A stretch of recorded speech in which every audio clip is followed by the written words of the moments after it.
मार्ग सुविधा अनुसार नहीं होता, मार्ग शास्त्र अनुसार होता है। तस्मात् शास्त्रम प्रमाणम ते कार्या अकार्यो व्यवस्थितो। कार्य और अकार्य की व्यवस्था शास्त्र प्रमाणित होती है, रुचि अनुकूल नहीं। रुचि अनुकूल मनमानी तो भोगाचरण होते हैं।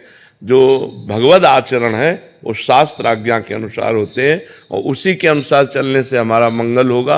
हम अपनी सुविधा के अनुसार चलेंगे तो हमारा मंगल। भी अपनी सुविधा अनुसार पूछते हैं तो उनको कौन सा ऐसा ग्रंथ या शास्त्र का उदाहरण दे? सबसे बड़ी बात है कि जो ऋषि मुनि बोले वो तो भगवान की कृपा से बोले। स्वयं भगवान जो बोले वो गीता जी है। स्वयं भगवान जो है वो गीता जी है। अगर गीता शास्त्र का स्वाध्याय करे तो उसमें कर्म योग भी है, भक्ति योग भी है और ज्ञान योग भी है। और जब हम गीता की टीका पढ़ेंगे तो महापुरुषों ने बड़ी सुविधा कर दी है, उसकी बड़ी व्याख्या कर दी। जैसे पूज्य श्री स्वामी राम सुखदास जी महाराज की जो टीका है साधक संजीवनी, संपूर्ण शास्त्रों का सार उसमें गीता व्याख्या में कर दिया है। तो पढ़ना चाहिए। और सरल भाषा में रामचरितमानस है, पढ़ना चाहिए, जिससे हमारा क्या आचरण होना चाहिए, कैसा हमारा धर्म होना चाहिए, कैसा हमारा कर्म होना चाहिए। ये गीता और रामचरितमानस और सरल भाषा में 18,000 श्लोकों की व्याख्या श्रीमद् भागवत महापुराण। और तो फिर वेदांत हैं, शास्त्र हैं। पर अगर इन 3 ग्रंथों का स्वाध्याय करे, श्रीमद् भागवत महापुराण, श्री रामचरितमानस और श्री गीता जी, तो सम्यक रास्ता मिल जाएगा परमार्थ में। जीवन के जो व्यवहारिक संस्कार होते हैं, जैसे मुंडन हुआ, जनेऊ हुआ, इसमें भी सब अपनी अपनी सुविधा अनुसार नहीं, इसमें ब्रह्म ऋषियों के वाक्य प्रमाणित है। जो ब्रह्म ऋषियों ने, जो महान पुरुषों ने एक परंपरा रखी है, इतने वर्ष में ऐसे ऐसे, तो वैसे ही करना चाहिए। आजकल ये मनमानी चल गया है कि ब्याह के समय 1-2 दिन 3 दिन यज्ञोपवीत पहले करवा लिए और फिर उतार के टांग दिए, तो बुद्धि भ्रष्ट है और सतमार्ग का अनुसरण नहीं है। हमारे धर्मशास्त्र में ऐसी कौन सी पुस्तक है जिसमें इस बहुत से ग्रंथ हैं, बहुत से ग्रंथ, जैसे बहुत सी स्मृतियां हैं।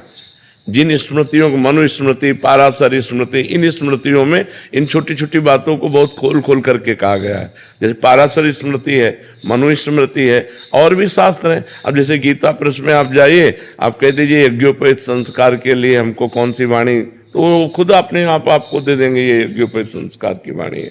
और सबसे बढ़िया बात यह है कि हमारी पूर्व परंपरा चली आ रही है, उस परंपरा को हम तोड़े ना, तो शास्त्रों के अनुसार ही परंपरा चली आ रही। 8 से लेकर के जो 12-13 वर्ष तक का ब्रह्म ऋषि बालक है, उस बालक की जो है सांगोपांग यज्ञोपवीत पर ये सब गुरुकुल में होते थे। समाज की समस्या यही है कि एकल परिवार होने के कारण ये सब विलुप्त होती जा रही है। हाँ, नहीं, अब वर्ण आश्रम की मर्यादा को मानना कठिन हो रहा है। सबसे पहली बात तो ये है कि वर्ण आश्रम की मर्यादा को मानना कठिन हो रहा है, तो फिर शास्त्र का कैसे संयम लागू होगा। और जो हमारी प्रथम मर्यादा है ब्रह्मचर्य, नैष्ठिक ब्रह्मचर्य, संन्यास ब्रह्मचर्य, गृहस्थ, वानप्रस्थ, संन्यास, ये 4 जो व्यवस्थाएं हमारे शास्त्रों में पहले ही खराब हो चुकी। गर्लफ्रेंड, बॉयफ्रेंड, ये जो दलिद्राएं चली है, जो अमंगलकारी कृत्य चले हैं, तो अब वो क्या शास्त्र को मानेंगे। जिनकी बुद्धि पवित्र होना चाहिए इस अवस्था में, इसी अवस्था में बुद्धि भ्रष्ट हो गई है, जो व्यभिचार परायण है, जो व्यसन परायण है, वो शास्त्र आज्ञा का कैसे पालन कर सकते हैं। शास्त्र आज्ञा का पालन करने के लिए तो पहला ही सूत्र है कि जन्म से लेकर के जब तक ब्याह ना हो तब तक ब्रह्मचारी रहना चाहिए। सबके लिए है ब्रह्मचर्य आश्रम, सबके लिए है। गृहस्थ आश्रम फिर द्वितीय, फिर वानप्रस्थ, फिर संन्यास और मोक्ष पदवी की प्राप्ति। तो यहाँ पहली सीढ़ी, नींव ही खराब हो गई। ब्रह्मचर्य ही कोई नहीं रहना चाहता, सब अपने अपने मनमानी विचार में लगे हुए हैं। छोटे छोटे बच्चे हैं, हाथ में मोबाइल है, गंदी बातें सीख गए हैं, किसी न किसी प्रक्रियाओं के वो ज्ञाता बनकर अपने ब्रह्मचर्य का नाश कर रहे हैं। तो पहला ही आश्रम, पहली ही वर्ण व्यवस्था, तो कैसे शास्त्र तो तब लागू हो जब उनके सिद्धांतों को आप पालन करें। उनकी शुरुआत ही खराब हो गई। माता पिता के प्रातः काल उठ करके भगवान चरण छूते थे, प्रातः काल उठ के रघुनाथा, मात पिता गुरु नामय माता। आजकल बच्चों में कहाँ संस्कार है, जवाब देते हैं माता पिता को, उल्टा जवाब देते हैं, कठोर वचन बोलते हैं। जहाँ विद्या विनय देने वाली होती है वहाँ अविनय और उद्दंडता दिखाई देती है नवीन बच्चों में। जो नवीन बच्चे हैं उनमें विनय नहीं दिखाई देता, उनमें उद्दंडता दिखाई देती है। तो शास्त्र आज्ञा का पालन कोई विरला ही कर पाएगा, और जो शास्त्र आज्ञा का पालन करेगा वही महापुरुष बन सकता है, वही भगवान को प्राप्त कर सकता है, वही हमारे समाज सेवक बन सकता है। नहीं तो समाज सेवक के रूप में समाज का शोषण होता है, सेवा कहाँ होती है।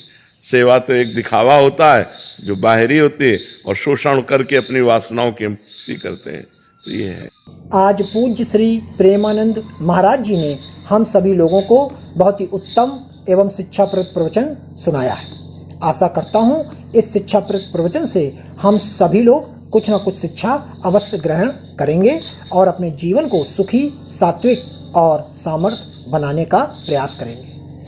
मित्रों, अगर आपको यह शिक्षाप्रद वीडियो पसंद आया हो तो वीडियो को लाइक करें और अधिक से अधिक लोगों को शेयर भी करें, जिससे और भी लोग महाराज जी के इस वीडियो से शिक्षा लेकर अपने जीवन को सुखी बना सकें। अगर आपने अभी तक हमारे चैनल को सब्सक्राइब नहीं किया है तो तुरंत सब्सक्राइब भी कर लें, जिससे आपको नोटिफिकेशन के माध्यम से हमारे शिक्षाप्रद महाराज जी के वीडियो तुरंत प्राप्त हो सके। मित्रों, तो फिर कल पूज्य श्री प्रेमानंद जी महाराज का कोई शिक्षाप्रद वीडियो लेकर के आपके समक्ष प्रस्तुत होंगे।